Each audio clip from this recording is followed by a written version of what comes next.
Assalamualaikum warahmatullahi wabarakatuh. Alhamdulillah, salatu wassalamu ala rasulillah. Kembali bersama saya di channel Ruang Kelasku. Jadi seperti biasa di hari ini, tadi kita belajar IPS ya. Dan sebagai wali kelas, Ustadz merasa punya tanggung jawab untuk eh, menyampaikan ulang ini atau untuk mengetes anda sekalian dan memastikan bahwa apa yang disampaikan oleh Ustadz Taif tadi itu Anda betul-betul paham dan tidak lupa ya. Masya Allah materi yang diberikan oleh Ustadz Taif tadi itu sangat bagus tentang materi pelajaran IPS ya, tentang virus COVID-19 dan dampak sosialnya, virus corona yang saat ini lagi viral. Nah, pada pembelajaran kali ini Anda sekalian ada beberapa tujuan yang Anda harus ketahui. Yang pertama adalah di pertemuan ini Anda bisa mengetahui apa itu COVID-19. Ya. Yang kedua adalah Anda mampu menjelaskan gejala-gejala virus COVID-19. Nah, yang ketiga itu Anda mampu menganalisa dampak sosial yang ditimbulkan oleh COVID-19. Nah, baik Anda sekalian, sekarang kita akan sedikit pengantar tentang COVID-19 ini. Oke, COVID-19, anak-anak sekalian, ini adalah sebuah infeksi virus yang pertama kali ditemukan di kota Wuhan, Cina. Ya, pada akhir Desember tahun lalu, tahun 2019. Nah, virus ini menular dengan cepat dan telah menyebar ke wilayah lain di Cina dan ke beberapa negara, termasuk Indonesia. Bahkan di Makassar sekarang ya, itu terindikasi ada beberapa yang positif terjangkit dan di kota kita sekarang ini itu diberlakukan hal-hal yang perlu agar mencegah penyebaran virus ini. Nah, coronavirus ini anak-anak sekalian adalah kumpulan virus yang bisa menginfeksi sistem pernafasan kita. Nah, pada banyak kasus coronavirus ini itu hanya menyebabkan infeksi pernafasan ringan seperti flu. Nah, tapi virus ini juga bisa menyebabkan infeksi pernafasan berat seperti infeksi paru-paru atau yang disebut dengan pneumonia. Nah, jadi pada sebagian kasus ya, orang yang terjangkit virus ini setidaknya ada dua macam. Ada yang flu biasa dan ada yang parah sampai pada infeksi paru-paru. Nah, orang yang cuman flu biasa, maka dia akan terlihat seperti ini. Tapi kalau parah, nah dia akan seperti ini anak-anak sekalian di gambar kedua.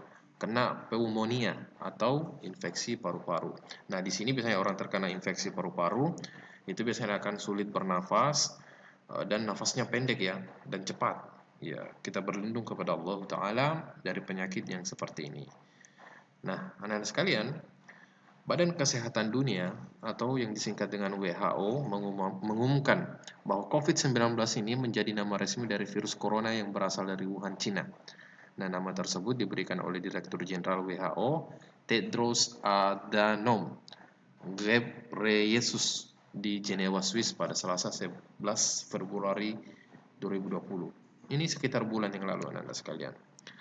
Nah, jadi anak-anak sekalian, singkatan dari COVID-19 ini itu sebenarnya ada perincian. Ya, kata atau penggalan kata CO itu berarti corona. V itu mengacu ke virus. Jadi corona virus. D untuk diase. Nah, dan 19 ini merupakan tahun wabah penyakit pertama kali yang diidentifikasi pada 31 Desember 2019. Nah, diase kalau tidak salah ini kurang lebih sama dengan diare ya. Mungkin ada hubungannya yang berhubungan dengan pencernaan. Nah, anak-anak sekalian, wujud dari coronavirus yang di penglihatan mikroskopik apakah? Jadi ini adalah wujud dari coronavirus yang telah diperbesar dan setelah mendapatkan kalau tidak salah ini dia hasil dari Microsoft ini ya, mikroskop elektron ya. Nah, kurang lebih seperti itu. Ini wujudnya kurang lebih seperti ini.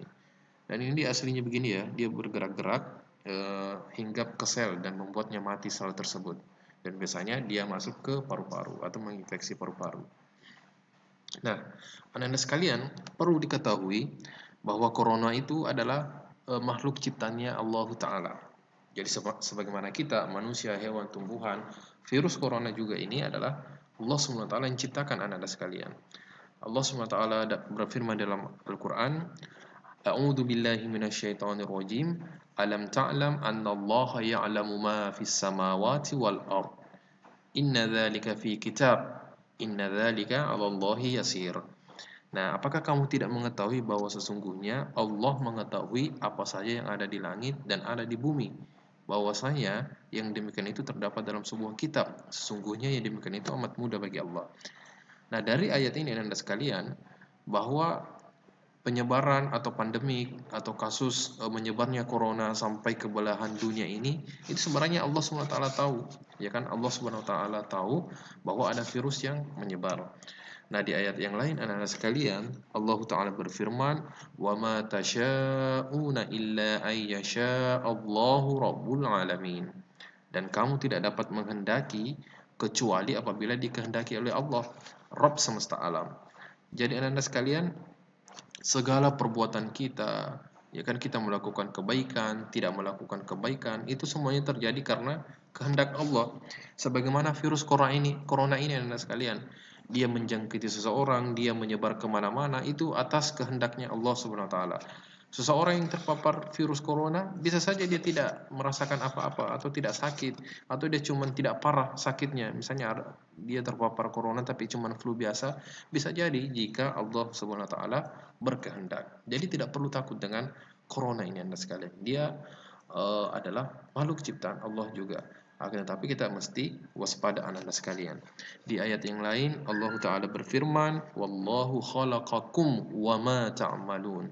Allah menciptakan kamu dan apa saja yang kamu perbuat. Seperti yang Ustaz tadi bilang Anda sekalian, bahwa segala sesuatunya itu diciptakan oleh Allah, termasuk perbuatan kita. Itu semuanya makhluknya Allah Ta'ala dan semua atas kehendak Allah Subhanahu Wa Ta'ala. Jadi apabila kita melakukan kegiatan-kegiatan atau aktivitas yang bisa membuat virus ini tidak menyebar, maka Allah SWT dengan segala rahmatnya semoga menjauhkan kita semua dari wabah seperti corona ini Anda sekalian. Nah, gejala virus corona Anda sekalian secara umum terbagi dari 3 bagian. Yang pertama, kalau orang kena virus corona, itu dia akan demam, ya, suhu badannya itu sampai di atas 30 derajat Celcius. Ini panas banget. Dia batuk dan sesak nafas. Dan kadang juga dia bersin ya Anda sekalian. Nah, biasanya kalau seseorang itu terpapar atau terkena virus corona, dia akan berpengaruh atau pengaruhnya baru kelihatan pada 2 hari sampai 2 pekan ke depan setelah dia terpapar virus corona. Nah, sekarang apa dampak coronavirus ini terhadap kehidupan sosial Anda sekalian? Yang pertama adalah social distancing, atau kita akan bahas cuma satu di sini, dan ini sekarang yang sedang terjadi, yaitu adanya jarak dalam kehidupan bermasyarakat. Ada perintah untuk, atau ada himbauan ya, untuk saling menjaga jarak. Ya kan, misalnya ada perkumpulan, keramaian, sebaiknya tidak didatangi, karena jangan sampai ada yang terpapar virus dan menular ke kita Anda sekalian. Nah, cara ini dianggap efektif untuk menghindari penyebaran virus corona ini. Nah, di antara dampak sosial yang lain adalah yang Anda bisa rasakan sekarang, yaitu diliburkannya segala sekolah Anda sekalian. Sekolah Anda diliburkan tentunya tidak lain, maksudnya adalah supaya kita bisa memutus rantai penyebaran virus corona ini. Nah, Anda sekalian, dampak yang lain juga adalah berdampak kepada ekonomi Anda sekalian. Kita ketahui sekarang dolar itu harganya anjlok sampai ke 16.000, padahal biasanya cuma 13.000 Anda sekalian. Baik, itu saja yang Ustadz bisa sampaikan di murojaah atau di review pelajaran IPS ini. Tapi sekali lagi seperti biasa Ustadz ada sedikit murojaah. Oke, murojaahnya adalah apa yang dimaksud dengan COVID-19? Ya, 2, kapan dan di mana virus ini pertama kali muncul? 3, sebagai seorang muslim, bagaimana pendapat Ananda tentang pandemik atau penyebaran secara luas ya, virus corona ini? Nah, dan keempat, sebutkan dampak sosial dari COVID-19 atau coronavirus 19 dan jelaskan menurut pendapatnya Ananda sekalian. Baik, terima kasih anak-anak sekalian telah menyimak. Saya tunggu jawabannya ya, ditulis tangan di buku tugasnya atau di buku tulisnya, dan tulisannya diperindah. Baik, mohon maaf segala kekurangan bisa sampaikan. Kita akhiri. Assalamualaikum warahmatullahi wabarakatuh.